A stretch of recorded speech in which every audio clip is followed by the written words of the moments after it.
नमस्कार दोस्तों, आप सभी का एक बार फिर से स्वागत है हमारे चैनल दुर्गा भक्ति मार्ग में।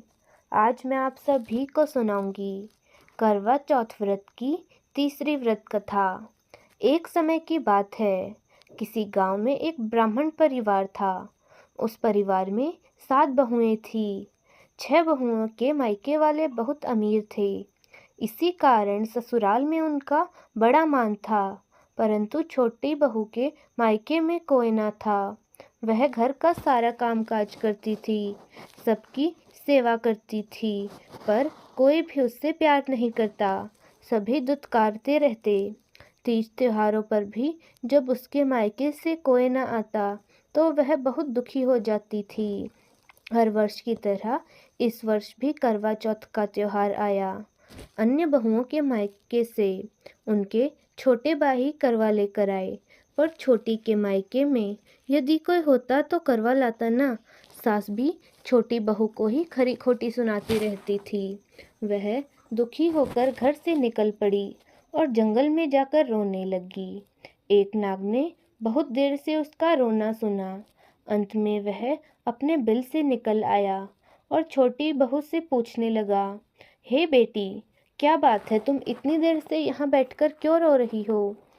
छोटी बहू बोली, हे नाग देवता, आज करवा चौथ है और मेरे मायके में कोई भी नहीं है, ना ही मेरा कोई भाई है। यदि कोई मेरा भाई होता तो आज ज़रूर करवा लेकर आता। नाग को छोटी बहू पर बहुत दया आई। नाग ने कहा, बेटी तुम घर चलो, मैं अभी करवा लेकर आता हूँ। थोड़ी देर बाद नाग ससुराल पहुँचा। ससुराल वाले इतना सामान देखकर चकित रह गए। सास भी प्रसन्न हो गई। सास ने प्रसन्न मन से छोटी बहू को नाग देवता के साथ भेज दिया।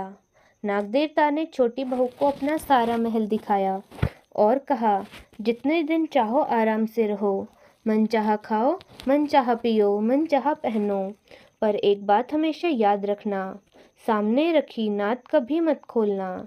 छोटी बहू सारा समय महल में आराम से काटती, पर नाद के बारे में उसकी उत्सुकता बढ़ती जाती थी। एक दिन जब घर में कोई भी नहीं था, उसने नाद को उठाकर देखा तो हजारों छोटे छोटे सांप के बच्चे इधर उधर रेंगने लगे। उसने जल्दी ही नाद ढक दी। जल्दी में एक सांप की पूंछ नाद के नीचे आकर कट गई। शाम को नाग के आने पर छोटी ने अपनी गलती स्वीकार कर ली। नाग ने भी उसे क्षमा कर दिया। जब छोटी बहू ससुराल जाने की इच्छा करने लगी तो उसे धन रत्न आदि देकर विदा किया। छोटी के ससुराल में अब उसकी बहुत इज्जत होने लगी। सब उससे मान सम्मान से बात करते थे। अब उसे कोई भी दुत्कारता नहीं था। जिस सांप की पूंछ कटी थी उसे सभी बंडा कहकर तंग करने लगे। एक दिन उसने अपनी माँ से पूछा कि मेरी पूंछ कैसे कटी है। माँ ने कहा कि छोटी बहू के नाद उठाने और जल्दी में रखने में ही तुम्हारी पूंछ कटी है। तो वह बोला, मैं छोटी बहू से बदला लूँगा। माँ ने बहुत समझाया, लेकिन माँ के समझाने पर वह नहीं माना और एक दिन चुपचाप छोटी बहू के घर जा छुपा और मौका पाकर उसे काटने की सोचने लगा। वहाँ छोटी बहू और उसकी सास में किसी बात पर बहस हो रही थी तो छोटी कसम खा खा कर कह रही थी कि मैंने ऐसा नहीं किया। वह कह रही थी कि मुझे बंड भैया से प्यारा कोई नहीं है। उन्हीं की कसम खाकर कहती हूँ कि मैंने ऐसा नहीं किया।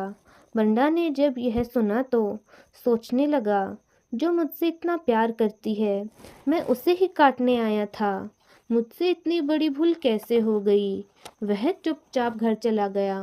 माँ ने पूछा, ले आया अपनी बहन से बदला? तो वह कहने लगा कि माँ, बहन से कैसा बदला।